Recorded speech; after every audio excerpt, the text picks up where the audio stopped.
Pendant 3 ans, l'islam s'était répandu discrètement, dans les ruelles calmes de la Mecque, dans les cœurs purs qui cherchaient la vérité. Chaque conversation se faisait en silence, chaque mot était pesé. Mais l'ordre divin arriva. Annonce ouvertement ce qu'on t'a commandé et détourne-toi des associateurs. La révélation ne devait plus rester cachée, la lumière devait se lever au milieu des ténèbres, et ce sera l'envoyé de Dieu, seul face à tout un peuple. Il choisit de monter sur la colline de Safa, un lieu symbolique, là où l'on annonçait les dangers imminents.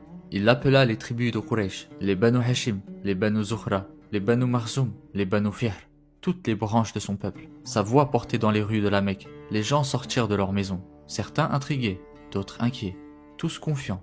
Mohammed ne parlait jamais sans raison. Quand la foule fut réunie, il leur dit « Si je vous disais qu'une armée est derrière cette colline, prête à vous attaquer, me croiriez-vous » Ils répondirent « Oui, tu n'as jamais menti. » Alors le prophète dit « Je suis un avertisseur pour vous, Dieu m'a envoyé. Il n'y a de divinité que lui, et le jour du jugement est réel. » Un silence, puis des regards qui se croisent. Certains baissent les yeux, d'autres froncent les sourcils. Puis une voix éclate, celle de Abu Lahab, son propre oncle. « Que périssent tes mains! Est-ce pour cela que tu nous as réunis ?»